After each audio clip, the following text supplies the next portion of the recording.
What is up, Nintendo Land? Welcome to Nintendo Open Air Podcast, a partnership between Nintendo and Microsoft. For those of us who lived through the great console wars of the 90s, a partnership with another gaming company seems little more than a fairy tale. However, this one seems to be becoming true.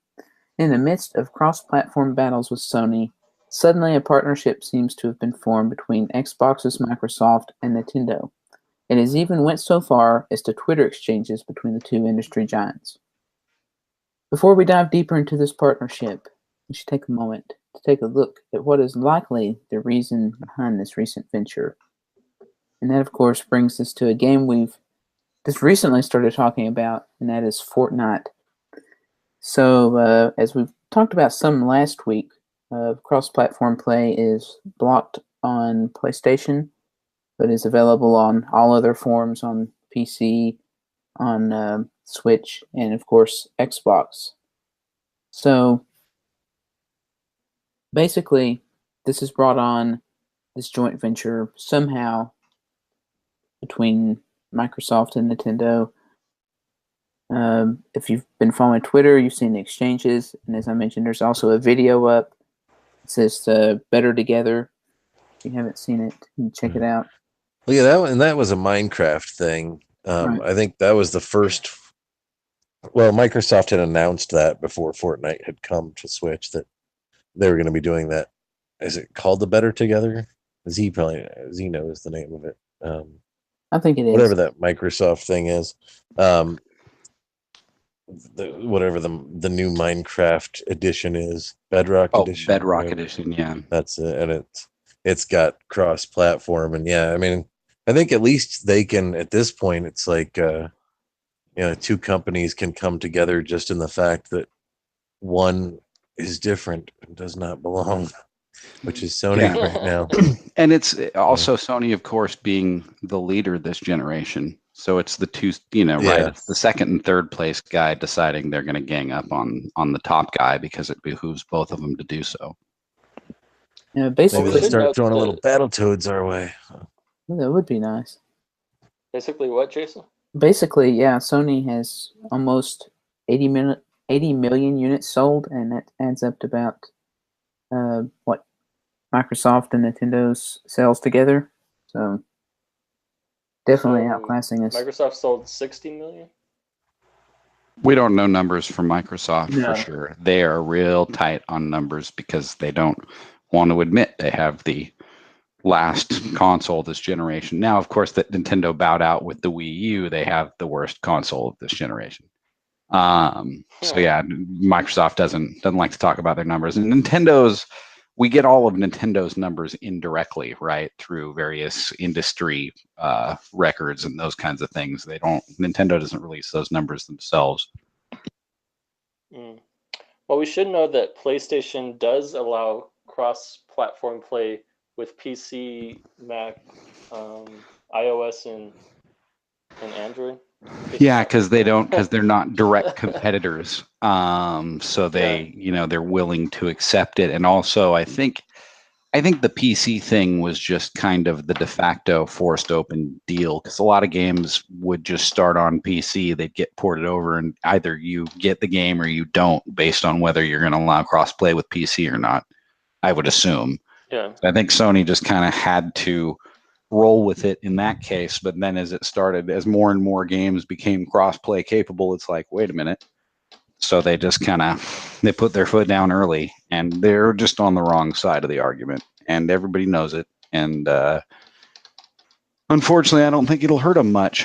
I would like to think. Yeah, I don't think it will either. I would like to think it would take Sony down a peg, but their attitude is, we got the best-selling console this generation. Screw the rest of you.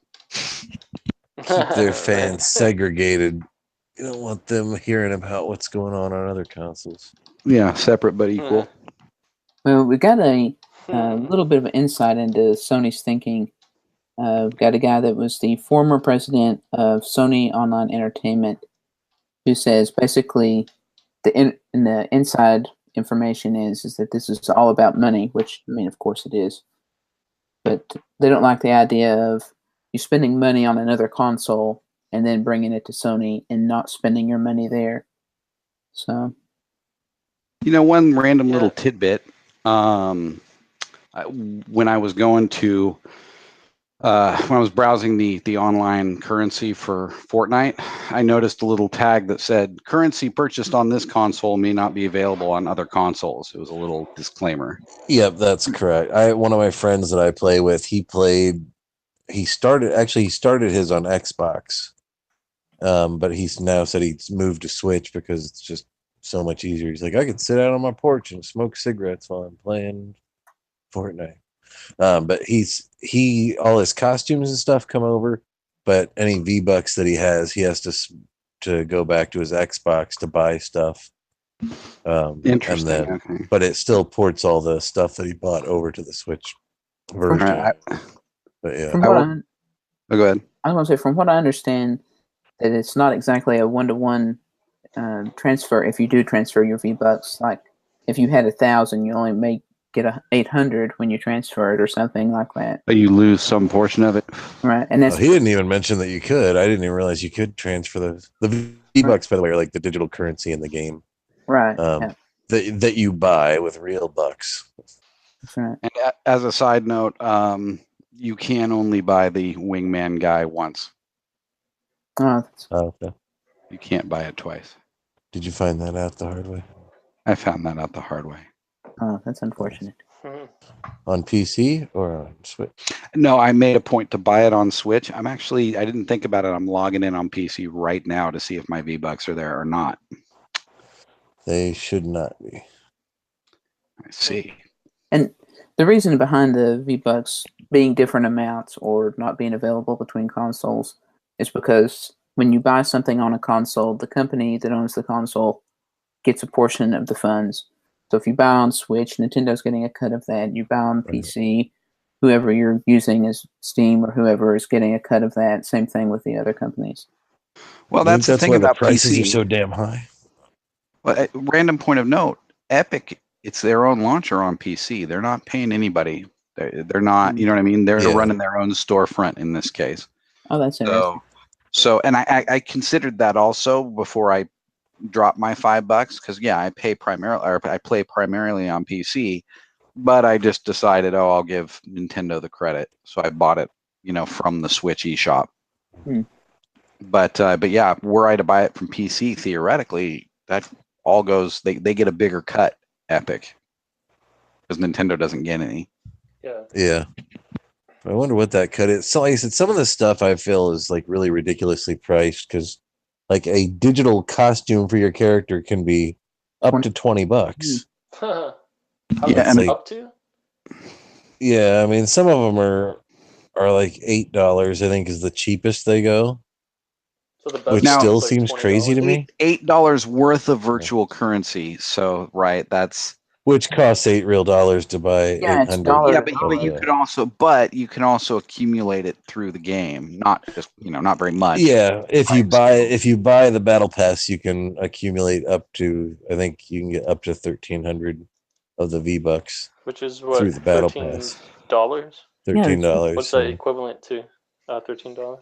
$13, yeah. $13, yeah. It's 1-to-1, but you got to pay $10 to unlock the battle pass for $9.50. Well, Sony says that their decision is about, or whoever that guy was said that their decision's about money, but really, I don't think they would be losing any money if they allowed crossplay. It's not like, I was gonna buy a PlayStation to play Fortnite, but that's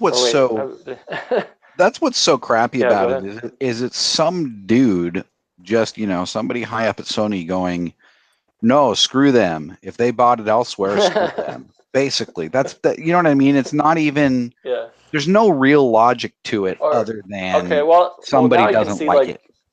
I guess I could see now if you owned a PS4 and then you wanted to buy a Switch for some reason, that might affect your decision if you wanted to play Fortnite. But I mean, really, how you many wanted to play it out on your porch, Yeah, well, it's just the idea of Sony is you bought our Sony box with the expectation that you would that we would make money off of you buying the games, and we're not making money off of you buying this game, therefore fuck you. It's basically their attitude. I mean, just You're not anecdotally, playing does anyone know because you didn't put any money down for it here? It's shitty. But Yeah. go ahead, Eric. Do we know anyone personally who owns a PS4 and then bought a Switch? Like, I don't know anybody. I do. Who did that? Yeah. Who? I don't, but I don't. I have don't know I have nobody. I know multiple wait. people. Actually, that buddy I of do. mine, that Kenji guy that occasionally plays Splatoon with us, has both. Uh-huh. A work friend of mine, actually my supervisor at work, has a PS4 and bought a Switch, and I've been talking to him about Fortnite. Because I'm like, oh, you gotta, we're all on the Fortnite train now. You gotta jump in and play some Fortnite with me. He will have to jump in from his PS4 because he can't connect to his account from anywhere else. He would have to create a new account and start over. And as a side note, I wonder how that works if you and him are partied up and then you try to party up with me. Oh yeah, we should. I'm gonna talk my friend Kenji into testing that with us, because I can party up. Just say cannot join or something. I'm betting there will be something that will block me from joining you guys if I'm partied up with him. And as a random, the V-Bucks, I logged into the PC, no V-Bucks. Yeah. So my idea was I was gonna, I would spend $5 on the Switch and maybe spend $5 over here, right? And then I'd have enough V-Bucks to buy a battle pass next season. But if I want to do it, I'm gonna have to spend the money, only on the Switch or only on the PC. And since I've already spent it on the Switch, I guess that's where, if I'm gonna put any more money down, I have to put it down in the same place. But hopefully if you buy a battle pass, you can still earn towards that battle pass. By the way, I had looked, or Jason actually had pointed out, I thought the $28 was to unlock everything. That only unlocks the battle pass plus 25 tiers. Yeah. So it doesn't unlock everything. I thought that was all tiers. Weird. And we totally have jumped topics, but that's just how this goes. Yeah. Talking about that, that's also, speaking about that, it is also on sale, apparently. I don't know what the percentage was off, but normally that, to get the unlocked battle pass with the 25 tiers, was it $80? Is that what I said it was last night? 40 or something. It might have been 40. It was a large amount. Anyway, yeah. I digress, though. And Fortnite is not the only thing that is locked behind this cross-platform play. I know Rocket League is also locked out of Rocket PlayStation. League, cross-platform. Minecraft, obviously. Minecraft. Yeah. But right now, I think those are the only cross-plat games. I don't know if that chess game is, but nobody probably plays it. I don't think anyone's distraught over it. It's too bad they didn't have an option where you could unlock all the badges in Badge Arcade for like $80. Yeah, they should have. Or for $800. All right. Could have saved yourself $25. 28, yeah. For 28. Could have unlocked a bunch of tiers on Fortnite too with that $28. It would be interesting if Nintendo and Microsoft started buddying up more and like doing cooperative crap. Like what could they do? Like put out games that are exclusive to Microsoft and Nintendo only. Yeah. Mario versus Halo. Share their Splatoon versus Master Chief. Yeah. Yeah. Or they could put Master Chief. Master Chief might still show up in Smash. You don't know. What's exclusive to Xbox besides Halo? Is it Forza? No. What else do they need? They don't. Yeah, Forza is theirs, right? Battletoads. Gears of War is Xbox exclusive. Oh yeah. I just happen to. I own an Xbox 360 that I traded somebody for weed years ago, and the only two games I own for it are one of the Forzas and one of the Gears of Wars. I don't even own any Halos. Is Crash Bandicoot put out by Rare? No. I don't. I'm 99. Or no, that's Banjo-Kazooie was Rare. Never mind. Banjo-Kazooie. Yeah, I'm like, I don't think, I can't imagine that Sony's main franchise would have anything to do with Rare. But although the Crash Bandicoot's coming to Nintendo, so. See, to me, the Xbox thing, this almost to me might mean that Microsoft really is kind of thinking, screw the console business. You know what I mean? Or Yeah. at least they're to the point where they're doing so poorly that like, yeah, sure, why not? We'll do co-marketing with one of our competitors. What the hell? Like, things can't get any worse. That's the only reason I could see Microsoft kind of jumping onto this train like this. Well, And I feel like Nintendo's the guy that's picked last, and it's just happy to be mentioned at all. See, to me, this Nintendo's perfectly happy to get any kind of attention it can right now. Yeah. Some people, what, Jason? Some people argue that Microsoft and Nintendo aren't really competitors because the game systems are so different, with the Switch being a hybrid, and then I think Nintendo argues that. You know what? Of the three, that is a fair point. Nintendo and Sony are in more direct competition, and Sony and Microsoft are in more direct competition. But right, Microsoft kind of like if you're looking at Venn diagrams, like if Sony's the part in the middle, there's kind of the Microsoft side of the circle and the Nintendo side of the circle, and they do occupy kind of different spaces.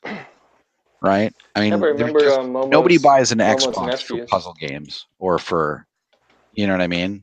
Sorry, go ahead, Eric. That's true. Yeah, Momo's nephews, they were gonna get a Switch, but they were like, I think Momo told them to get a Xbox instead. Yeah. Well, they were trying to decide between Xbox and Switch. They already had a PS4, and it's like, why not get the console that's exactly like the one they've already got? Yeah, I was like, I would go with Xbox. I was like, Nintendo is only going to cause you pain. Now they wish they had the Switch now, though. Like, I'm thinking, pretty much changed their mind. Yeah, of course. They got it. Who the hell wants an Xbox these days? No offense to Microsoft. But this was they built an Xbox, but see, their parents are divorced, so they've got a PS4 and an Xbox at one house, and they were trying to decide what they wanted for the second house, if they wanted an Xbox or a Switch for the other house. So now they've got an Xbox at each house, rather than a Switch. So they already had the Xbox as well. They were just trying to decide if they wanted a second Xbox or an Nintendo Switch. Yeah, I can see the logic there, because then you can log into the same stuff. All your downloads should be the same. I don't know how accounts work, but I assume if you were to have two Xboxes in two locations with the same account, it all. Except for at their main house, they can play any game they want, and at my brother's house, they can only play games that are E for everyone. So Forza and Lego. No, I don't think he even knows I do a podcast. I don't tell people I do. Yeah. All right. Eric does. I do, but they don't listen to the. What, Jason? Nobody wears those advertising T-shirts. Listen to Nintendo Open Air podcast. Since when do we have T-shirts, man? No, I'm just saying. I'll throw in some money for T-shirts.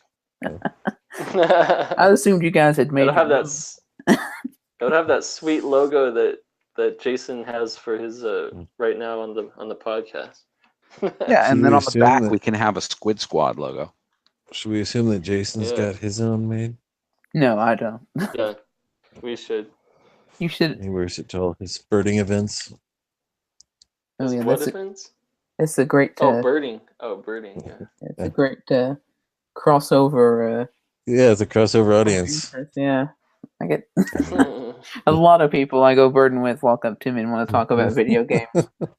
That has never happened once. Like, when's that Labo bird coming out? So right. Yeah. Well, I'm still lost on my track of thinking about Nintendo versus Sony versus Microsoft. Go ahead, Jason. That's what I was going to say. Do you think this partnership with Microsoft could go further than it is? Do you think that Nintendo's going to pick up Microsoft if Momo does? Nintendo Soft. Oh. Well, no, just Microsoft selling off the Xbox. Selling off the Xbox division specifically. Because there's been rumors and rumblings since the Xbox hasn't been doing so well of Microsoft selling that division off. I don't see Nintendo. No, I just don't see Nintendo. Atari should buy it. Yeah, Master Chief doesn't mix well with Mario.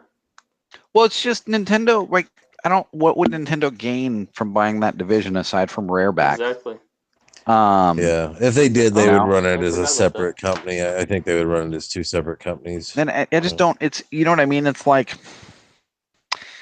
unless there was a bunch of key technologies or patents or something that Microsoft had that Nintendo wanted, and Microsoft's legal team, like Nintendo's legal team is well known, Microsoft's legal team is fucking notorious.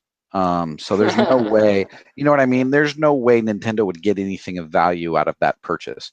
There's, you know what I mean? Any of the patents, any of the things that Nintendo would really want, the IPs and stuff, Microsoft wouldn't. Microsoft would hold on to those and say, okay, we'll sell you this, this, and this, or whatever. I don't see that deal. I don't see Nintendo really being interested in the first place, but I also don't see Microsoft especially offering since they got rid of the Kinect that they would want. Yeah, no you know what I Kinect, mean? no dice. I mean, and it's what is an Xbox really is just kind of a specific type of Windows PC ultimately. In a box. Yeah, but I don't. Without This Windows. isn't. There's and well, okay. The way the Xbox came along, and the original name Xbox came from Direct Xbox. And I'm not a hardware guy, but right, it was, the idea was the where it came out of is back in the old day, PC games, they were a pain in the ass. Every PC game had to have its own configuration, its own setup, its own talking to the video drivers and whatever. And so every install of a game, I remember this, was its own, could be an overnight, weekend project to get a friggin' game up and running. And, any new game could potentially be the same pain in the ass. It just depended. You just got lucky or you didn't. And so the idea of DirectX was a unified driver interface that games could just plug into, so that the game developers didn't necessarily need to know all of these different types of video cards and whatever that could be out there. They just plugged into the Windows driver and Windows handled the video card crap for them. And I'm oversimplifying it because I myself don't understand it all that well, but that's the crux of it.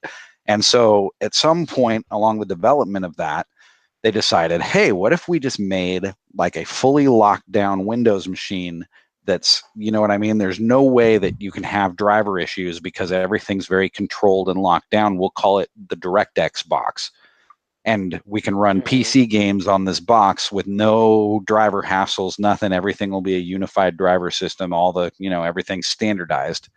And the Xbox was born, but it wasn't really born. You know what I mean? It wasn't like, let's make a box that makes games.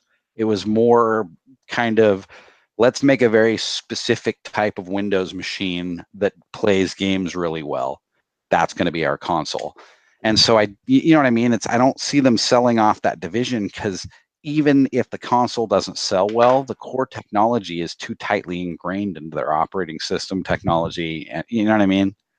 It's still a core part of Microsoft. Even if people don't buy it, it's still kind of too tightly tied to too many other things at Microsoft, I think, for them to sell it off wholesale. And again, if they were, it would be a very specific, well, you get access to this, this, and this, but we're holding on to all of these patents and these copyrights and yada, yada. So I don't see it happening. That said, I do see Microsoft getting sick of the Xbox business, and maybe they would sell off pieces of this and that, but not wholesale, not like just the whole thing. Like now, it's somebody else selling the Xbox the way IBM sold the ThinkPad line to Lenovo or whatever. I don't see that happening ever. How come we always hear about like the Switch being hacked or the 3DS being hacked with homebrew, but I never hear about on the Xbox or PS4? Do I just not hear about it, or I think I just don't get very much Xbox or PS4 news in my Google feeds. They've had theirs though. I mean, I remember there was a couple Christmases ago, the PS4 online store got hacked or whatever, and people couldn't go on. Yeah. They shut it. They shut down the online store. Yeah, which seems to happen. Oh, they shut it. I thought you could get like unlimited free. Oh, they shut it down after they had been hacked? No, well, the hackers shut it down like on Christmas, so people couldn't get into the online store. That happens with Nintendo, but it's just because they don't have the bandwidth to support that many people logging in at once. Right. Nintendo hacks their own store. I think the other thing too to look at with Nintendo acquiring something from Microsoft is that Xbox is very much an American company, and it's not so popular in Japan. And you got to realize Nintendo is a Japanese company with a more global presence, I think, than Microsoft. Yeah, that's true. Yeah, no, that's another very good point. That's another reason that Nintendo just wouldn't be interested. Yeah, like, does anyone in any other countries even buy Xboxes? It's the lowest seller. There's like Japan, I don't know. There's like 500 sold in Japan. I don't think it does all that great in Europe either. Like whenever I've seen numbers, they're not very good. All right. I guess we should roll on from the great controversy of the team up between Microsoft and Nintendo. Hopefully we'll see some more about this, and hopefully it'll just bring good things to us instead of bad things. Anyway. Yeah.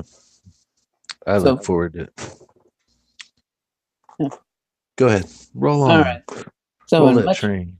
Much broader news, Reggie has spoken again since E3, which they can't seem to get this man to stop talking. In an IGN interview, someone asked about Animal Crossing. We didn't get anything very specific, but we did get basically a confirmation that one is on the way, which you should have known if you'd seen how they're still plugging You Leave. He says there will be a, in quote, next Animal Crossing. And he was saying when it comes out, and there will be a next one, not if there is one. So Amiibo Festival 2. That's right. That's it could what be we're anything. getting, man. We're getting what? Happy Home Okay. Amiibo Festival Designer 2. That's what we're getting. Oh. I'd be okay Jason with would buy that. Amiibo Festival 2, but not. Okay. Here's the thing. Now, we already don't know about Pokemon, right? And I've ranted and raved about how Let's Go Pokemon is in no way a legitimate mainline Pokemon game, and how the next one really needs to be an MMO or something at least of that scale, something with massive online social components. Animal Crossing also fits that niche. That's another one that needs a massive online overhaul. They've done well over version to version. They've added more and more, but it's like Nintendo. The Switch was kind of a big jump for Nintendo, a big kind of remaking of themselves, as was Breath of the Wild. They need to keep doing it, or they're just, gonna fall into obscurity again. And so Animal Crossing is another one that if they make a mainline Animal Crossing game, they got to go big. They got to go big or go the fuck home. I think if this year's any indication, they're done going big. I know, I think that was a one-time deal. Yeah, I know. That's Happy Home Designer. That's what pisses. Well, even just New Leaf 2 or whatever. I mean, you know what I mean. A modest incremental upgrade, from New Leaf. Not good enough. Like not remotely good enough. Welcome Amiibo? No, man. New Leaf Switch, goodbye Amiibo edition. They're gonna roll out another giant update to remove all functionality. Well, those are the only Amiibo you can still find. Well, I guess maybe not now since Toys R Us is closed. Well, not quite yet. Mine's long closed, but I think most of them are still open till the end of the mine. week, right? Well, I think mine said they were only going to be open until the 24th. That's already happened. I don't know. They're either way. By the end of this month, they're all. Yeah, but when Reggie said there's going to be a next Animal Crossing, it's just like Z said, it's going to be some crappy. There's always going to be one spin-off thing. Yeah. No, I don't. Oh, go ahead. I was going to say, just to weigh in on what... go ahead. Oh, I thought you was... Go ahead. I was just saying that, it's going to be a crappy one. It's not a mainline Animal Crossing, which we've wanted. But go ahead, Jason. I think it will be a mainline Animal Crossing. And let's go, Isabel. Oh, yeah. Let's go, Digby. I just know... I think as long as they're putting this off, because it hasn't been announced yet, so we know it'll probably be announced at the earliest later this year or next year, and then it'll be a long wait Next period year. before it's launching. So, Or we'll expect it at E3 and it won't show up again. Oh. right. Yep. But 2020. just most of my friends that I play with online, I've met through Animal Crossing, or we've played Animal Crossing together in the past. And before, when the 3DS came out, that's all you heard about until New Leaf came about. When will we get new Animal Crossing? People were doing, fake box art. People were guessing at what the name could be, what would be changed. I haven't heard this so much with the Switch version. I agree. It seems like there's something about the 3DS that really lended itself well to those little, you know what I mean? These it's not really a small game, but just kind of a casual social game. And the dual screens worked really well for digging in your pockets and stuff too, and moving stuff around. That's true. Yeah. But I think, I don't know. It just seemed like to me like, I don't know. I mean, I'm lost on a tangent. It just seems like somehow it fits the culture of the 3DS a little better than it does the Switch. Like the Street Pass functionality and things like that. That fits perfectly with Animal Crossing. Yeah. Yeah. Exactly. Random question. There's more than 100 Animal Crossing animals at this point, right? Yeah, there's 396, I think. 3 something. Okay. Got to catch them all. But what that means is that they do have enough characters that you could have an Animal Crossing battle royale, and everybody could be a different animal. Animal Crossing X Pokemon. Nice. Yeah, if you need, because then you have over 1,000 characters between Pokemon and Animal Crossing. Take that to a different step that's actually in line with what Animal Crossing is about. What if it was like a huge world map, and you just had a town on that map, and your like your neighbors, you could like zoom out of the map and see other towns nearby. I'm really concerned that whenever we do get one, it's going to be monetized all to hell. Yeah, and then what if it's free to play, and then you got to buy everything to do anything? There you go. I don't see Nintendo going whole hog on that on the Switch yet. You've caught 5 bugs. Would you like to pay $1 to catch 5 more? I mean, the Animal Crossing app has been terrifying if you're an Animal Crossing fan. It should terrify you if it doesn't. I don't see them going there with their core franchise stuff on the Switch, though. You know what I mean? I hope not. They're willing to embarrass themselves in mobile games in ways that they aren't on their Switch. I hope so. I hope that's true. I hope so. I mean, they embarrass the hell out of themselves on both the 3DS and the Wii U with, like, Triforce Heroes, Federation Force, and Amiibo Festival. Didn't those all come out within like a few, and Star Fox Zero? Didn't those all come out within like a 6-month time span? I think so. Yeah, but they said you wanted games, but they brought games. It was like pretty rapid fire, like just this whole string of frigging terrible first party. Like, what the hell was going on? Like, that's so not Nintendo to release 4 or 5 awful games in a row. What are you guys working on? Oh, a whole bunch of awful shit. Hey, as long as it doesn't have microtransactions, I'm happy. Yeah. Come on, Eric, you love microtransactions. Not anymore. To go back to Animal Crossing, though, I think that's when people had the demand for a new Animal Crossing was after New Leaf, and then Nintendo's, was getting really bugged by it, and I think their answer was the 2 spin-off games, Happy Home Designer and Amiibo Festival, and people got those, and it's like, this isn't what we wanted. And then they kind of renewed that with the app, and it's like, you've been burned 3 times now. I think when something does well at Nintendo, I think they tend to be like, let's just tack that word onto another game. Like, we'll just call this Animal Crossing as well, and people will eat it up. It's an that's the thing is, I think like Jason said, I think they've been burned enough by it now that they are going to stop doing it. But on the same token, it's like they are kind of damned if you do, damned if you don't, because right? If they had just dropped, I know people were clamoring for an Animal Crossing game on Wii U immediately after New Leaf came out on 3DS. Everyone's like, okay, where's the Wii U one? But it's like, Yeah. one thing that we give Nintendo shit for that a lot of people do is releasing the same damn game over and over.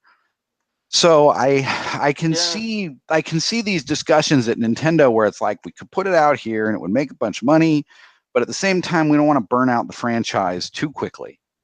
So Well, I can see. it has been 5 years, but on the other hand, if New Leaf is still selling well, they might just the continue to 3DS keep is that still going. that's true. The 3DS is still selling well. There's probably parents buying it for their kids that are like, "Ooh, my kid needs their first Animal Crossing game." That's probably still does well. Yeah.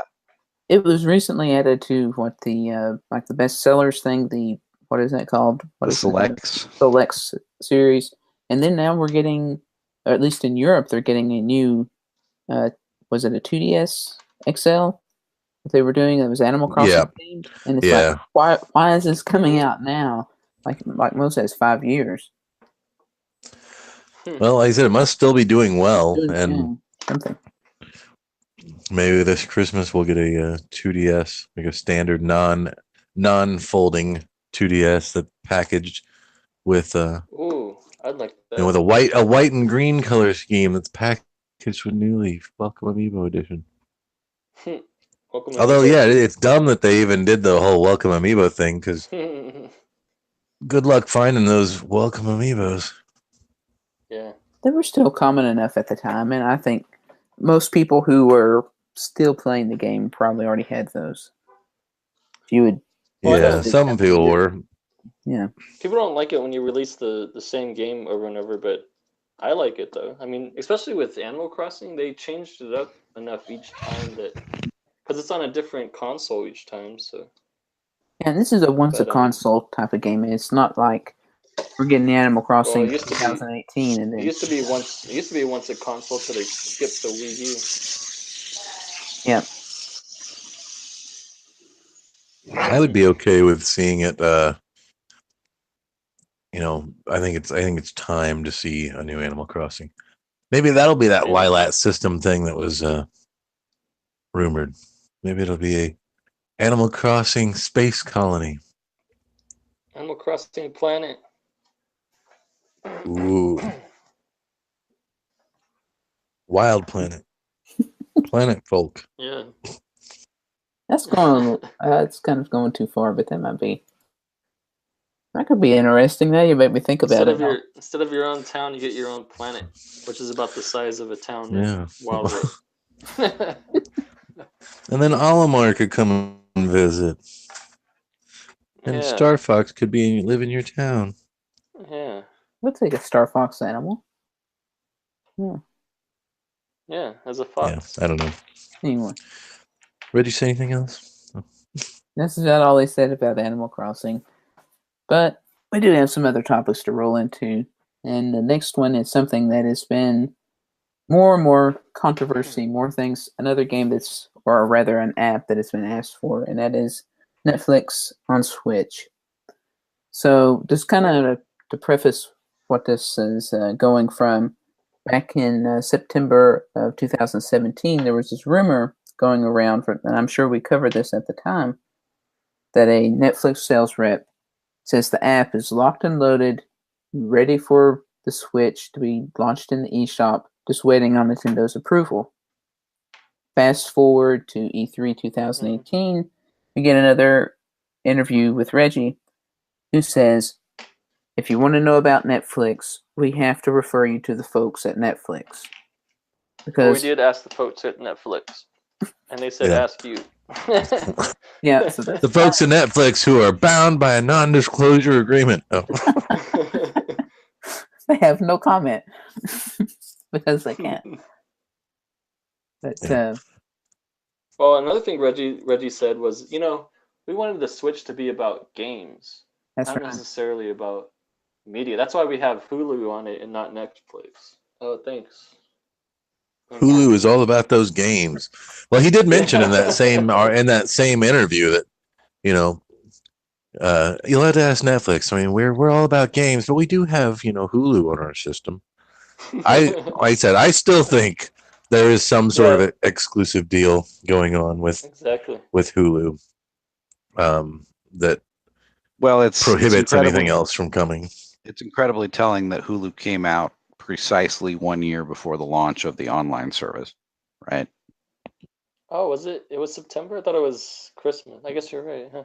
Yeah, you're right. No, it's and it may, I'm sure it's not necessarily to the day, but it's basically, pretty much exactly 1 year before the online service launches. So I guarantee you they paid some money for 1 year of exclusivity on the Switch.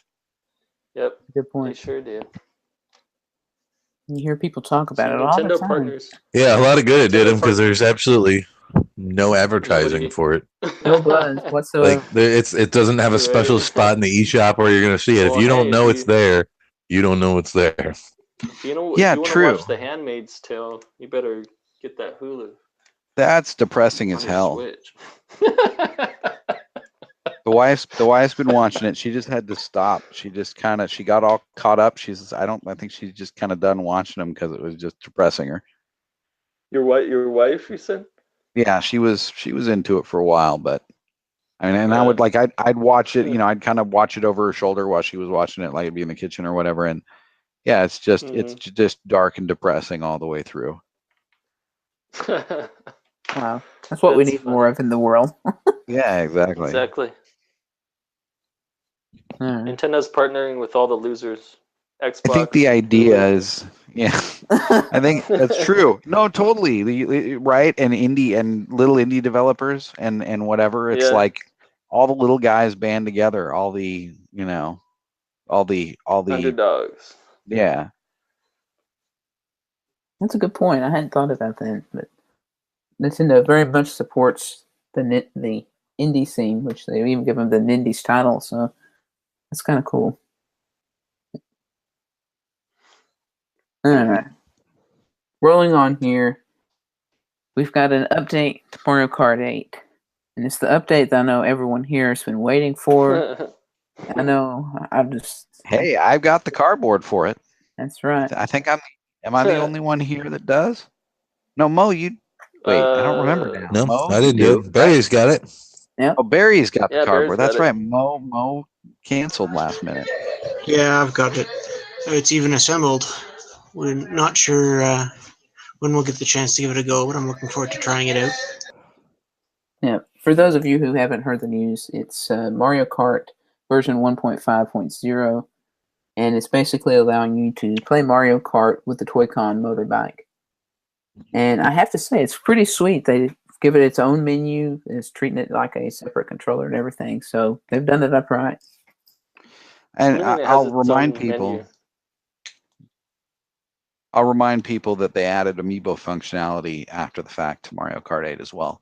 But so in answer to Eric's question, Jason, about its own menu, do they have for it? What? I'm sorry. For Labo on Mario Kart. You said it's got its own menu, so like they've kind of built. It's not just like a random controller option. It's like it's got its own setup and config and the whole 9 yards. It's like it's a full piece they built out. It's a little better than I thought it was. Okay. Still, you're wanting to play Mario Kart with a piece of cardboard. Yeah. And what's that going to do to those little plastic wheels? Yeah, that's true. Yeah. The sails. Those I have bought. I put the Joy-Cons in like to see how they fit and all that, and then I put them back in the box. I've never touched them since. But the little kids, the nieces and nephews on the wife's side of the family, because we have, she has the big family gatherings and stuff. That's what they all want to play.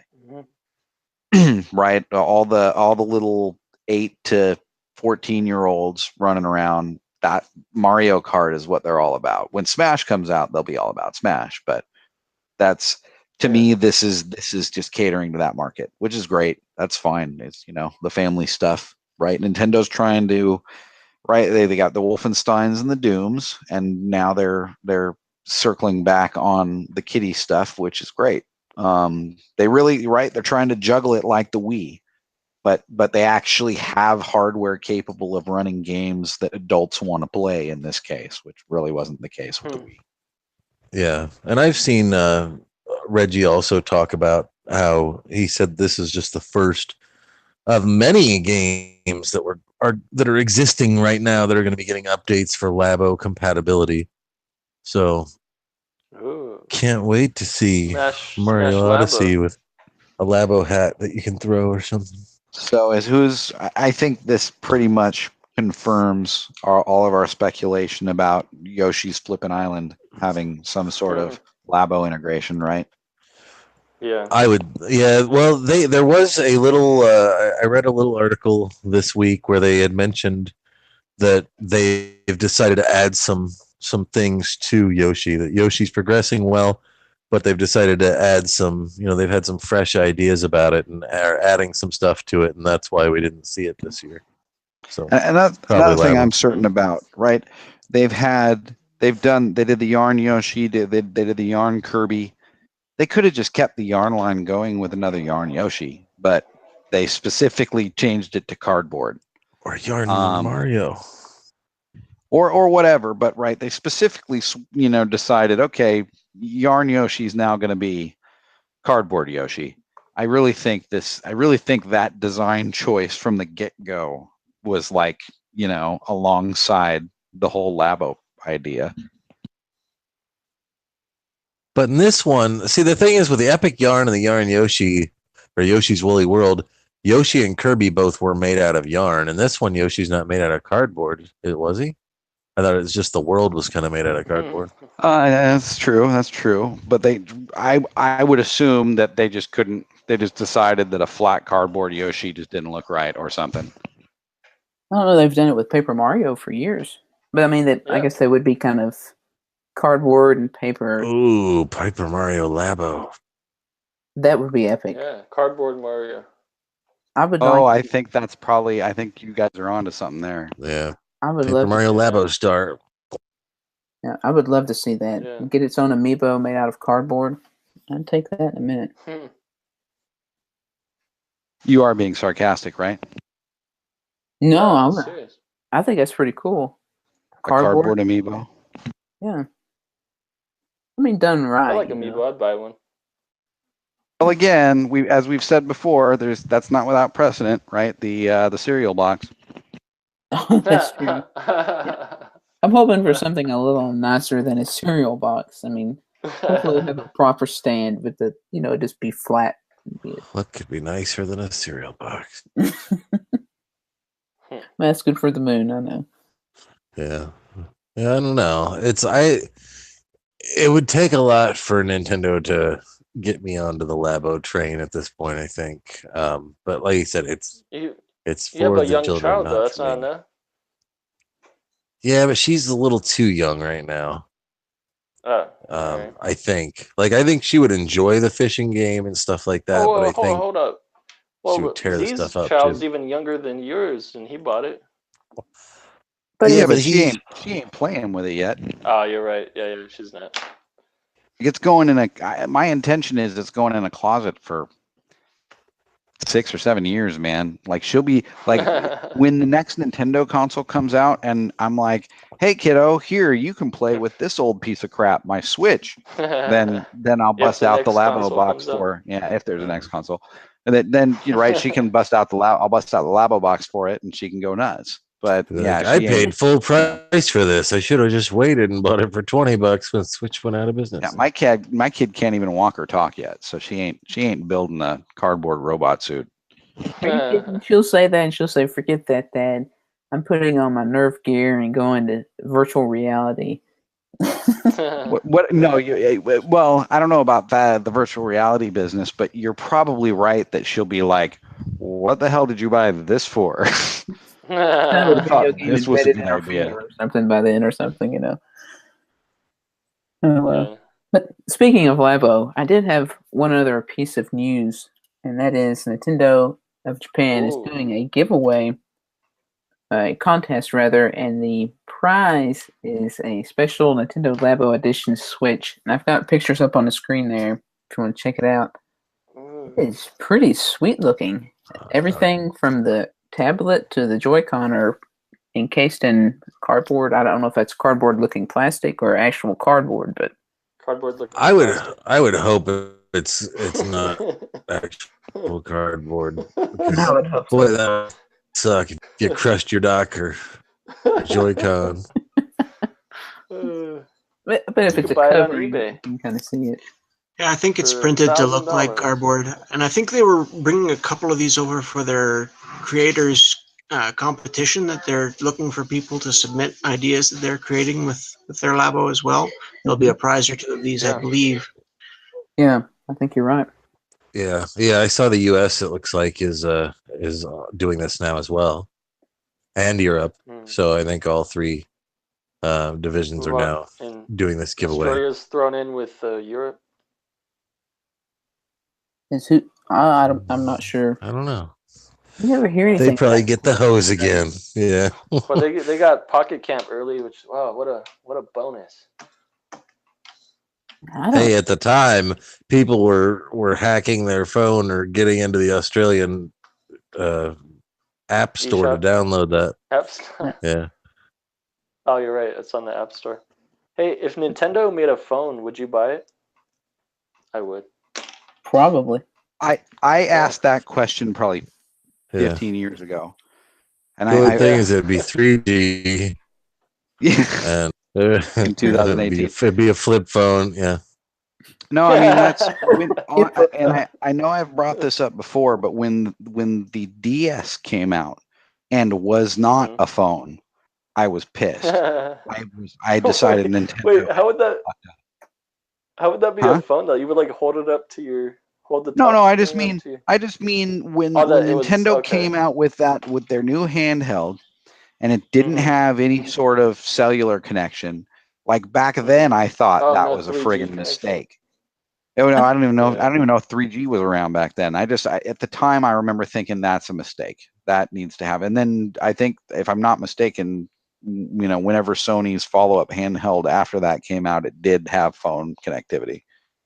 Vita? Well, it had 3G. I don't think you could make calls on it, but it had internet access. Yeah, well, at least that. I didn't necessarily need to make phone calls, but it needed to have modern cellular connectivity. Go ahead, Jason. Yeah. But talking about an actual Nintendo phone, I thought for sure when Super Mario Run was announced, and then it was going to be exclusively at an Apple store, I just knew that Apple was going to roll out with the Nintendo, iPhone, whatever, iPhone N. Yeah. And Yeah. I was ready for that. I was like, yes. Well, and there was a lot of speculation that the Switch was going to be an Android-based tablet when it launched, right? Right. Which basically would have meant, effectively, it could be, whether it would have a cellular chip or not, it would be based on the same cell phone technology. That'd at least be a step in the right direction. To me, I don't know. The Switch is killing it, so obviously I'm wrong, but I still think that, I don't know. I still think that they should be competing more directly with like Apple than Sony and Microsoft. But that's always been my opinion. But at the end of the day, they're a toy company. That's Go ahead. True. That's true. I was just saying that was a great question. It was a great segue into that. It was. Yeah, I would love a Nintendo phone. We'd be doing a podcast on Nintendo phone if we could. Ring, ring, ring, ring, ring, ring, ring. Nintendo phone.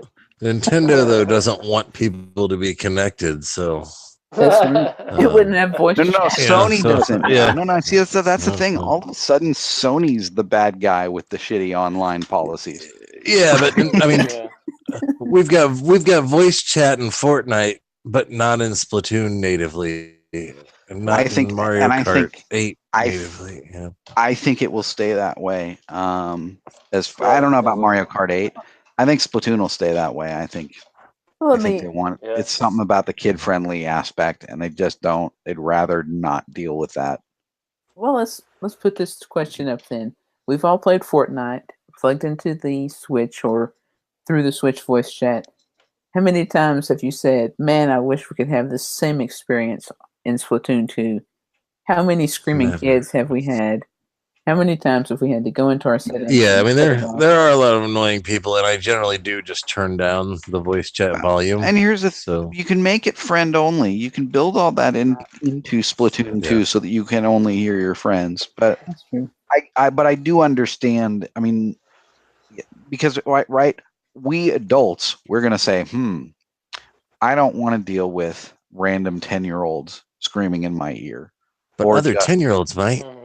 Yeah, but but other 10-year-olds might, and maybe that's not such a good thing because that's parents can't control that so much, and you might get you might right. We all remember hearing the stories here and there of molesters preying on kids over what was I don't even remember now the chat program on 3DS. Swap Note. Swap Note. Oh, Swap Note. Yeah. Well, that's the thing, and then they renamed it to Swap Doodle because they had to get rid of Swap Note because people were swapping doodles of their doodles. Swap Diddle. Yeah, Swap Diddle. They were, but right. But, I mean, Wii U it's chat an was avenue. The one thing Nintendo never ever wants on the news is some child molester found some kid via some Nintendo. Some child molester was talking to some kid via Splatoon voice chat and got him to go to his house and go to his basement and bend Splatted over him. the wooden horse. That's way too much detail. Mo's occasionally a creative genius, though. I gotta give you props. Hit him with a splat bomb.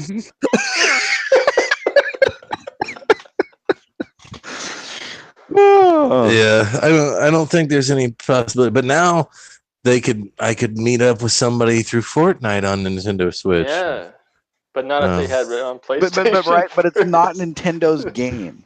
Yeah. It's not Nintendo's game, and it's something. It's all cross-platform and stuff. So it's like, well, the child molester was on Xbox. Okay, then he's not our problem. So are you saying that all the child molesters are on Xbox? They're probably on Sony, and so that's why it's a closed system. You know what I hate to admit? You know what I hate to say? I would say, think honestly about it, guys. Which console do we think It would be Nintendo. probably has the most child molesters? Yeah, probably Nintendo. Is the one that's the most kid-friendly. Yeah. That's sad. But we were talking about Splatoon for a moment, which would roll perfectly into our next topic. Child molesters. Oh. No, it was Splatoon 2, actually. Oh. So, first off, before we get into the big meat of this, there has been another mode revealed. I can't remember if we talked about the first mode that hackers have uncovered, which was some type of rocket battle. I think we mentioned it last week. Oh, yeah, Yeah, so first person to launch the rocket or first team to launch the rocket. Right. Wait, are we still talking about child? Never mind. I thought we were, yeah, actually. I was Jason, why did you pick these topics like this? What's wrong with this? What's this new mode, Jason? It's called 8 Ball, and it's about About this isn't better. This isn't even better, man. Yeah, this is. You're just digging yourself deeper. So yeah, anyway, hackers have found that. So do you think we'll actually get this in Splatoon 2, or is this something that we will never see, like the Octolings? Can I just call out the fact that 4 people, four male squid children, 4 men collectively would have 8 balls? Yes.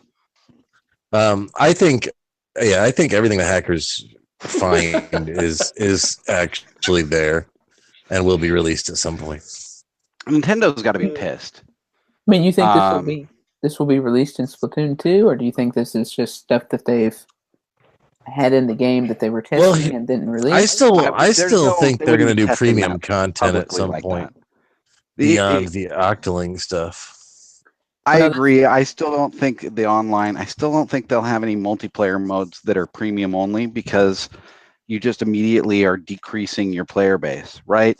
One of Fortnite's biggest strengths is its free-to-playness, right? Because there's always noobs for the good players to chew on. So I don't see them ever. I don't see them locking any of the multiplayer modes behind a paywall because it doesn't get them anything to do it, and it's just negative for for the player base. What the guys are I know, jumping into. they did it with not Mario player Kart 8 forward. though. What? They had the DLC tracks that you could only play if you were. Well, That's right. no, that's okay, but you couldn't only play them. You could only like if you played online and somebody else had the track, you'd play that track. The host really? decided. The Yeah, host yeah. So decided. if the Oh, I host didn't had know the that track was and picked the that way. track, you like, you know what I mean? It's the software is in the game. It's just not unlocked for you to play it. But if the host picked the track that you didn't have, you could play it. But right, that was like an advertisement for you to go buy it because you'd suck at that track if everybody else had it and you didn't. Oh, you mean if you're playing with friends? But if you're online, then you couldn't. If it was like online, I don't know. I never random. played I don't think online you with could randos. get it with randos. Yeah, I don't think you could. I don't No. think you could either. No, No, they had that- separate. They had separate rooms for people who had the DLC and people who didn't. Yeah, Uh, but there's enough people who play Mario Kart 8 that I guess they could do that. Well, and it's a different kind of thing where it's not really competitive so much. Like, right, Yeah. it's a lot of randomness and whatever, whereas Splatoon is specifically a team base. They're trying to make it an e-sport kind of thing.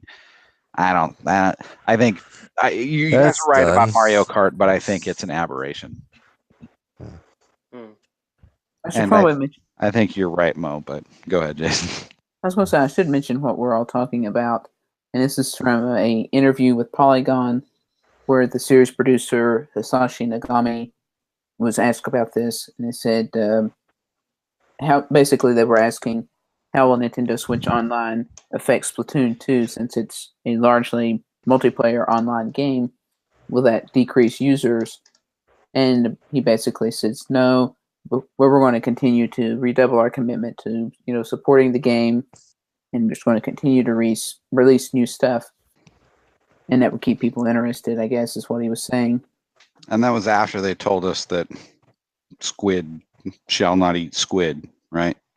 I don't know if that was the same interview or not, but that's the part that I originally saw. I don't think it was, actually, but He should also address the fact that the game's coming up on being a year and a half old by the time this thing actually hits.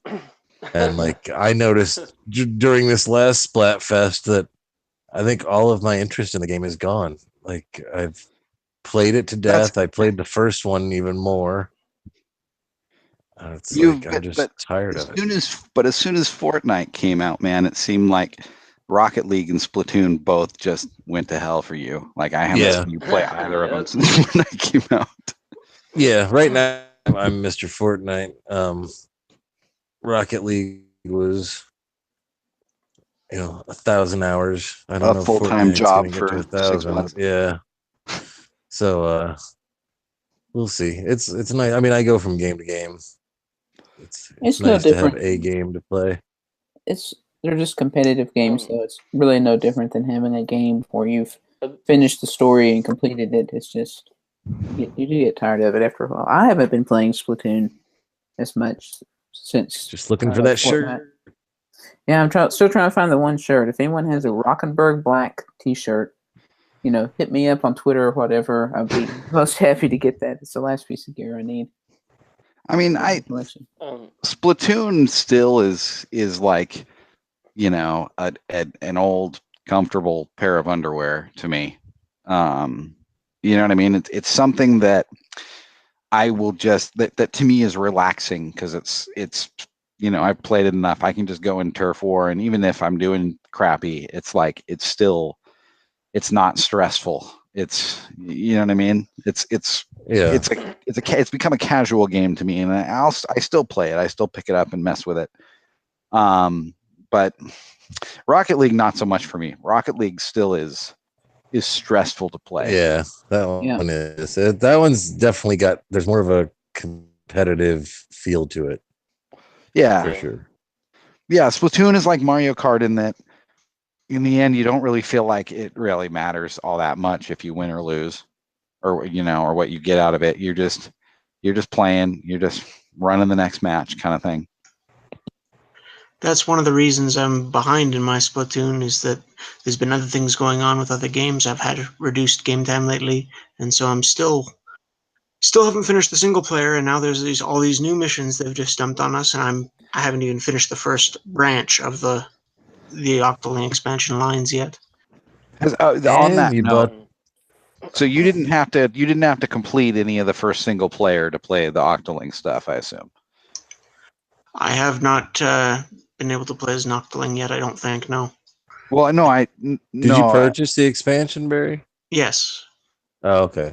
Yeah, and I've just been poking away at it a little bit here and there, and haven't got very far yet. Yeah, the best Missions are interesting as far as I can see, and there are some interesting little storylines if you want to follow the information they drop in between your matches and whatnot, but it's just not something I've had a lot of time to concentrate on lately. Jason, did you pull the trigger on that yet? No, I didn't. I probably will at some Shoot. time, but I'm still playing Fortnite. I'm looking at it as like a new game, and I'll get to it when I'm not playing something else. When you need Next a new never. game to play. Yeah, because Yeah. I don't Hey, foresee remember- anything for a long time. Well, it's good to put Remember something in when your they- backlog that you haven't paid for yet. They said they were gonna turn off the Uno servers like in June. Is that off now? So you can't play Uno online? I don't think we've been back to Uno for quite a while. Well, you hop from check it game to out. game. Your next game is gonna be Uno. Oh no. There you go. I'll go back to Monopoly. Yeah. All right. Yeah, I don't know. By the way, Pulp won the Splatfest. That's You right. need to come out. See, Oh yeah. we all Yeah. just went with Z's. Oh. Yay. Pulp won. Eric won after playing one game. It was probably That's that one right. that put him over the How edge. many And pulp on and pulp instead, matches I lost did that we game. have? What? I would say we had more pulp on pulp matches than pulp versus no pulp matches. Or I mean, Yeah, if you no if pulp you on looked no at pulp if you matches. looked at the popularity, like it was most people wanted no pulp 2-1. Yeah. I I did had know. more. What's I had more pulp on pulp than I had others, but I didn't do a lot either. yeah, no pulp. It seems like always the popular one usually is the loser. Oh, usually. What's the exception? You can go back and I look don't at the Splatfest Yeah. results and Splat Go to Splatopedia or Wikipedia, Inkopedia, that's right. or you can even look in the Splatnet app if you have that downloaded. I think I looked it up a month or so ago, and since the new year, I mean, it was broken up a bit more before that, but since the new year, something like 7 out of the last 8, the more popular team has lost. Aha. So you always got to go with the underdog. But you got to Yeah. just do that based on solely on a guess. Yeah, because there you has- really don't know. I have seen times. Well, where- okay, like how about ice cream versus I went. the That what was cake, it? Ice I cream think. versus cake? Cake, I believe, yeah. You would think cake was more popular? That can't be right. Whatever. I know some. I don't know. I don't remember. I know I picked Team Mayo and won versus Yeah. Team Ketchup. But I will say, I Mayo have won. recently discovered that I don't mind mixing ketchup and mayo together. Mayo chip. Yeah. Wait, is that a Canadian thing? No, It dude, must that's be. Thousand Island dressing. Yeah. It's Thought that was mayonnaise and relish. Mayonnaise, relish, and ketchup. Yeah, the relish is sort of optional, but yeah, mayonnaise, ketchup, and relish. That's basically Thousand Island dressing. what's the Big Mac sauce? Mustard and mayonnaise and relish? There's definitely some horseradish in mac sauce, a little bit, and there's also definitely some mustard. Yes, but it's a weird mix. But it's an amazing. If you know the ingredients to the Big Mac sauce, hit us up at NOA_podcast. Yeah, that's. You never know what we'll wander into. I did not have that in the topic list. What's the secret No. ingredient of Big Mac sauce? We'll see. We'll see. If somebody knows, do tell Did us. they ever make a Mac Tonight game? I don't I think want to so. say they did. No, I don't know. There was a McDonald's. I can't remember the name of it. Like Adventures in Funland or something like that. That was for the NES. That was basically Super Mario Brothers 3 with a McDonald's skin on it. People say it's great, but that's because it's Super Mario 3 with the McDonald's skin on it. It's not exactly, but I mean, close enough. Pick it up. I wonder if that came in a Happy Meal. That stuff doesn't fly anymore, you know? You couldn't have a McDonald's game for Switch or a 7-Up game for Switch. Yeah, Cool Spot or what are some of the other ones? Yo Noid. There was a Noid. Yeah. California Raisins was finished but never released. Capcom did it. You can get it bootleg though. But yeah, there was for some reason the 80s was a special time where advertisements could sell them. You could buy an advertisement for $50 and play. Yeah, was there ever like that? Right, it was in the pre-internet era. Like those were the memes, the Taco Bell dog and the Noid, and right. I'm still waiting for Pepsi Man to get a port. Yeah, and I don't think it had a game, but I'm surprised it didn't, or a feature-length movie. You could do that too. They only made a game and then made a feature-length movie about the game. That would be the real winner. Yeah. They're even good about now not even licensing too many video game like movie stuff. You know, like we had the Mummy demastered that came out, which was sort of a tie-in a little bit, but they pick their spots now. Games are more likely to become movies now than movies are to become games, I think. Something has changed. I know Barry picked up the Jurassic Park thing in Rocket League. I was going to say, in Jurassic Park, I don't think it's Disney, but Disney properties are an exception, right? There's for every Disney movie that comes out, there's a Frozen game. There was a that one with something, Big Hero 6 for 3DS. Yeah. That Jurassic Park DLC was pretty unique, though, in that it came with a cool goal explosion, which could be used on any car. Yeah, so it's rare that you get that kind of opportunity. Yeah, that's right. The Batman one was locked to the one Batmobile, and were there others that were like that as well? I think those are the only ones I know about that are locked like that. But yeah, you said the Mummy demastered. Why do they call it demastered? Because it was like a 8-bit. Oh, it's 8-bit? Kind of. Oh no! All right. Oh no, you're out. Yeah.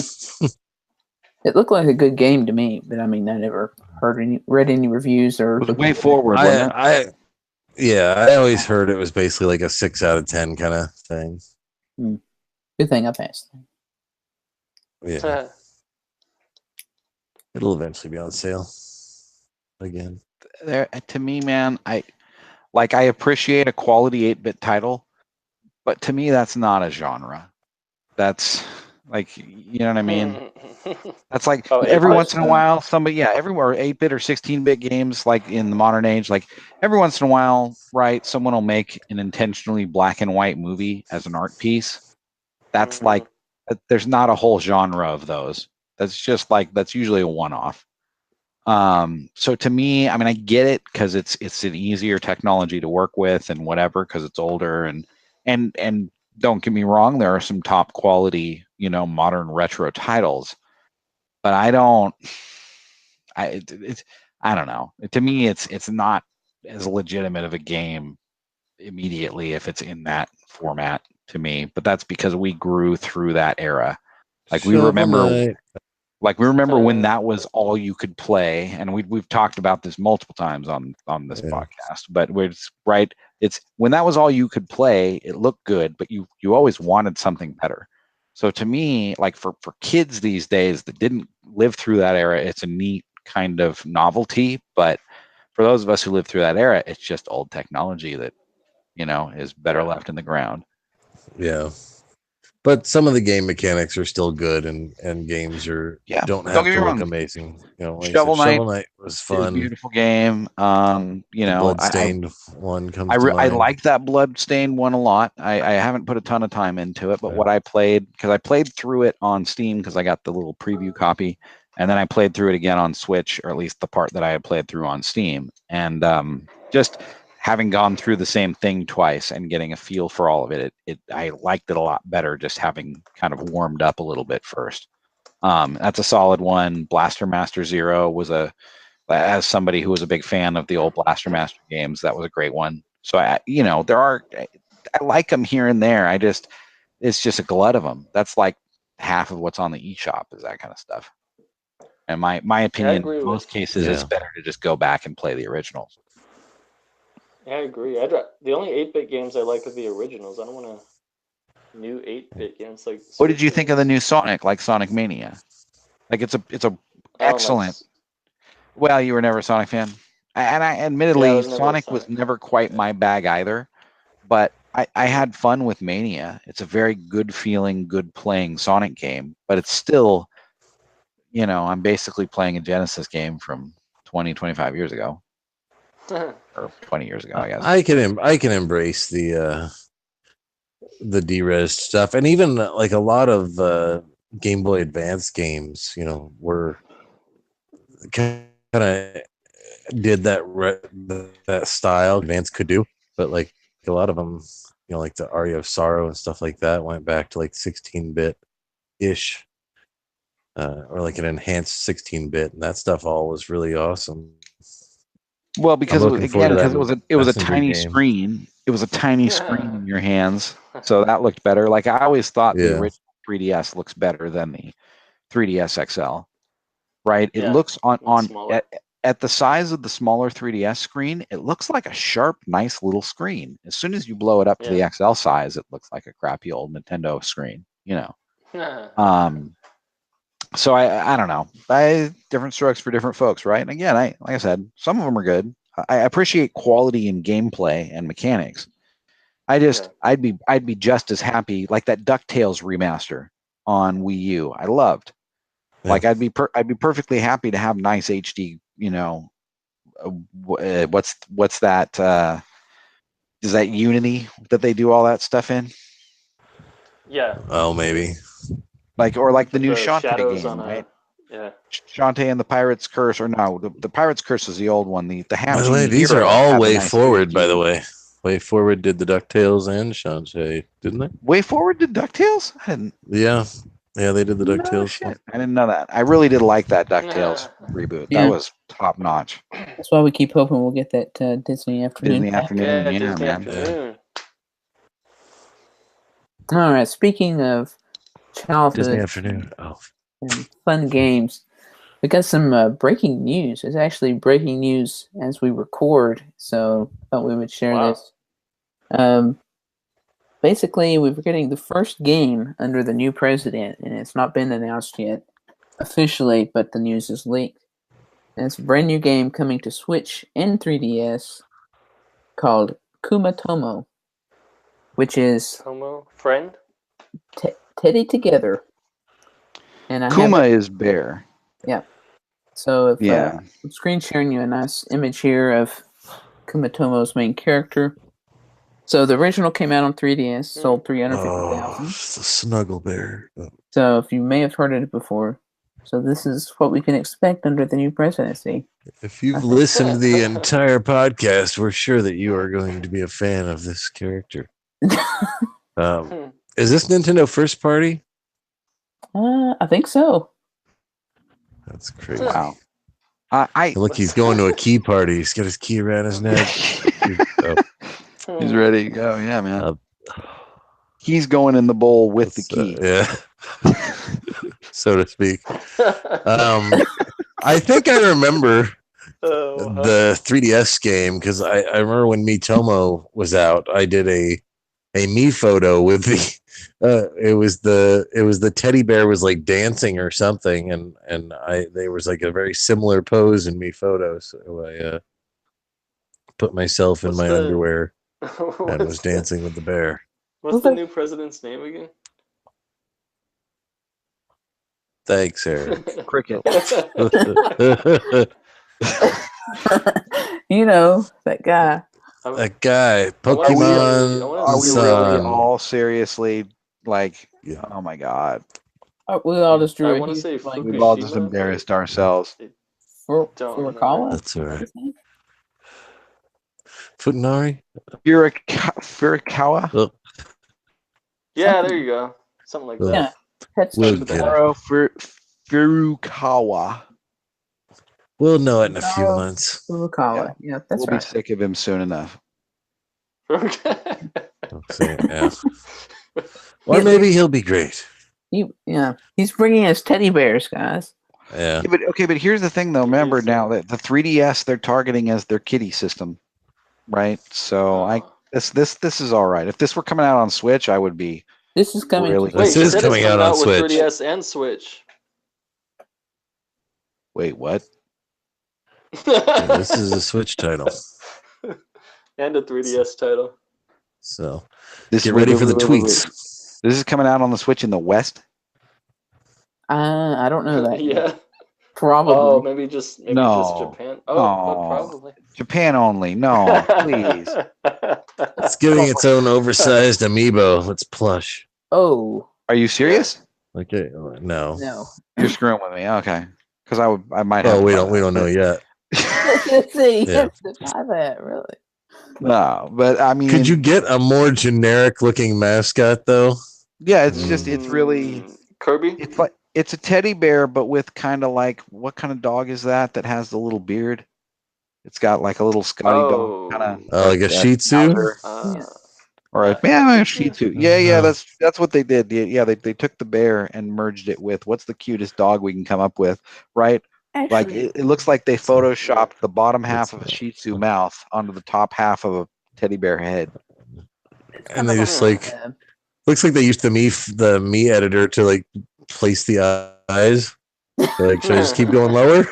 Keep going lower? Like, is that good? All right, whatever. Print. That works. And if you notice, it's also a disabled bear because it's missing one of its arms.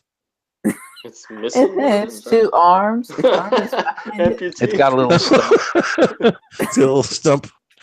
Yeah, and one of its feet is all kind of crooked and deformed looking too.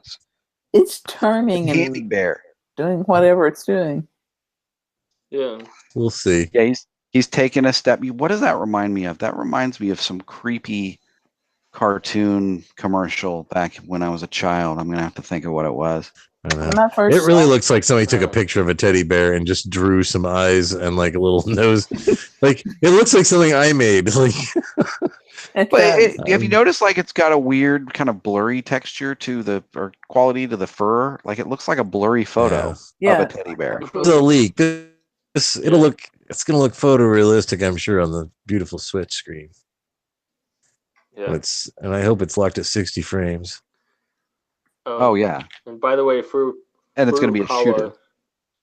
He came up with a great idea of Let's Go Pikachu and Eevee, I assume, or at least he approved of it. Or was that Kimishima? That was still under Kimishima. This was the first game announced under Furukawa, but she's changing office. Is it today or this week? I guess it was the end of June. Am I right? Well, yeah, I was kind of surprised that there was no E3 send off for Kimishima. Take a bow. I really just nothing. Yeah. I thought they would cut to the new president. I really did, and they never did. Well, Reggie's all about games. They're not about presidents. And Hulu. That's right. Especially now that Reggie's no longer a president. Oh, what is he again? He's a... What is his title these days? CEO? COO. CEO, Chief Operations Officer. Yeah. Of Nintendo of America. Used to be President and CEO of Nintendo of America, right? Wasn't that his title before? I think so. Now he's just Chief Operations Officer. So now they don't have a president? It's all just... They're more a direct... Japan. It's a more direct control from the home office, yeah. Yeah. Whoever runs the Japanese division runs all the other ones. Yeah. Right, because it started out where it was a thing where, and I don't know how all the global economics works, but I know that like if you wanted to do business in this country, you have to, your business has to be registered in this country separately from whatever your business is overseas, or at least that's how it was back in the 70s or 80s or whenever it was. Is that why they always have a U.S. division for Yeah, as far that as I understand, like that was Sam's. how, and that came out of when like the Donkey Kong era and the arcade game era, where they had to have a U.S. presence to sell, their games in the U.S. Directly. Whereas, right, it was otherwise they had to do deals like how Namco got screwed by Bally Midway, right? Because Bally Midway was the American company that distributed Pac-Man for Namco over here, and then Bally Midway went off on their own without paying Namco anything and started making their own sequels and their own spin-offs to Pac-Man, like they owned it. But they didn't. They just were taking advantage. They were basically taking advantage of Namco because Namco didn't have any legal standing over here, so they could basically just screw them however they wanted. Although Namco ultimately did sue and get the rights back, I think. Yeah, I know that for Canada, there's a Nintendo branch to govern things up here, but I think all they do is set pricing exchange and handle repairs. I don't think there's anything else that I've ever seen them actually do up here. Pricing And exchange be and hand pleasant over to what? people. And your My Nintendo Repair. stuff up there is the same as ours, right? Yeah, we basically just piggyback on whatever's going on in So America. it's North American region, as they refer to it, right? Yeah. Or is it now just the Yeah. Americas? Is South America's own region, or do they just refer to us all as the Americas these days? I don't know what they're doing with South America. We're It seems all- like they kind of handle that as a separate thing. They pretty much denied its existence previously. Like, if you didn't live in Japan or Europe or North America or Australia, New Zealand, you didn't exist. There's no continent that you live on. It's under the sea somewhere. But now I know they've like expanded that. There's more services and whatever in, globally, basically. But I don't really know any details of that. I'd be interested to find that out. Just out of curiosity, what is Nintendo's reach? We know the sun never sets on the Nintendo empire, right? Yeah. Between Japan, Europe, and the US, right? The sun never sets on Right. Nintendo. And Australia and everything else. But right, I'd be curious what their expansion strategy is. But again, Nintendo just does not. None of this information is remotely public. I mean, not that it would necessarily be in other companies, but it's way more guarded at something like Nintendo than any American company, really. Then how come I we know think the we could Nintendo find the sales numbers information through if we like looked third for it. parties, but Xbox we don't? What'd you say, Well, Eric? Nintendo We know the sales numbers of Nintendo Switch through like their hardware sales through like NPD through some company Well, that only in tracks that. Japan. But That's only in Xbox Japan, though. Oh, yeah, it's and only in Nintendo Japan. does have their little annual or quarterly, stockholder updates. So right. they generally report their numbers and stuff there as well. But even then, their numbers usually are, rounded to the nearest 5 or 10 million. Seems like they have to give some kind of hard numbers at some point. But yeah, I mean, there's a lot of estimates that go on in answer to your question, Eric. Japan just being a small single country that's a very closed system, it's very easy to get very specific hard numbers over there. Whereas over here, it's far more difficult because it's just a much bigger, area, and it's just not as tightly controlled. So there's estimates, that come out, but the only real hard numbers that I ever see are the MPD figures from Japan, and of course, Xbox doesn't sell for shit over there, so you can't really gauge any global numbers based on, because literally, like, the weekly numbers will be there was 50,000 of this console sold, 100,000 of this console sold, and like 3 Xboxes for the week in all of Japan. Xbox even local. I wonder if Xbox even localizes for Japan, since they sell so poorly. They can't. If they do, it's a complete and utter waste of money, and whoever does it should be fired. I can't imagine that they put any money towards marketing in Japan. That would just be a complete waste of time and effort. Well, not just marketing, but just like translating it into Japanese. Yeah, they probably don't bother. Yeah, you're right. I think Nintendo's the only one that cares that much about what version of a game each individual, country gets. Although I think that's even laxing up a little bit now, and we're all starting to get the same game. Maybe just because it's cheaper. Just to translated, right? Well, yeah. And I would say with modern technology, the act of localizing and translating is progressively getting easier. And but I mean, also, go ahead. With Animal Crossing, like if you just use Google Translate to translate that, it'd be terrible. But yeah, well, obviously they aren't using Google Translate to translate it, but no, they actually had localizations because they did for that one. They did the holidays. They made it and the different items were region specific and stuff like that. Yeah, they actually made a point. The localization thing is kind of the point of it, right? There were certain items you could only get in certain regions, right?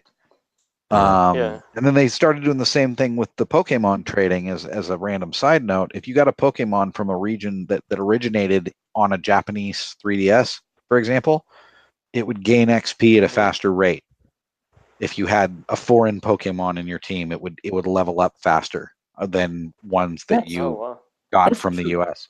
That's true for any traded Pokemon, regardless of where it comes from. Oh, I'm sorry. No, you're correct, Jason. Here's what it is. If it's a different region, it's more likely to breed a shiny. Are you aware of that? Ooh, yeah, that's right. I should know. You're more hardcore about Pokemon than I am even. So yeah, that's what it was. I had forgotten because we've both kind of turned off from Pokemon since the whole Sun Moon debacle, right? Right. Even though technology has advanced in the area of translating is actually still kind of difficult if you wanted to get it right and to get the right meaning. But here's the thing. Here's the thing. If you're starting from raw text, or you're starting from a poorly translated Google text that you can just then edit, which is easier. Oh, okay.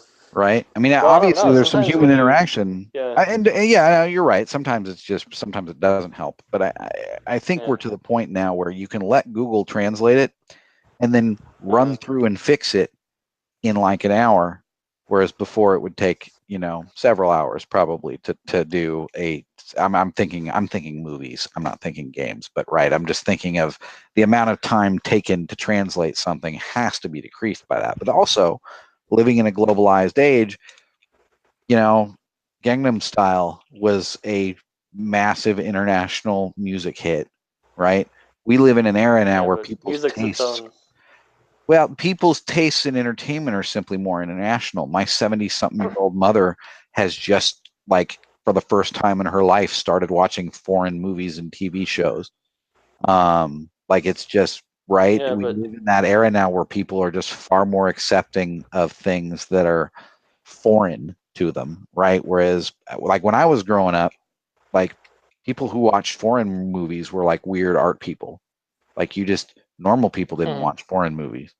And now that's not even I had family over the other day. They were watching the original Korean version of Mimic, which I don't know if you've ever seen. Is kind of weird and disturbing, but that's how a lot of those foreign horror movies are. With movies, sure, because you have subtitles. But if you played Animal Crossing in Spanish, you'd kind of be but what is lost because a lot of what is what? Why would I be playing Animal Crossing in Spanish? You wouldn't, because it would be terrible. I tried it just to try to learn Spanish, try to improve my Spanish, and I was just man, I'm missing the nuance of the if I had it in of the animals asking me for stuff. Yeah. Well, there's a lot of text in Animal Crossing. It's just an insane amount of text. That's what's funny about my daughter, learning or starting to learn how to read now. She'll be playing I don't know, Mario Odyssey or whatever, and she'll just be pounding that A button, stop talking, I don't care. And I'm like she doesn't want to read anything, so she'll just she'll just be don't give her a Professor Layton game.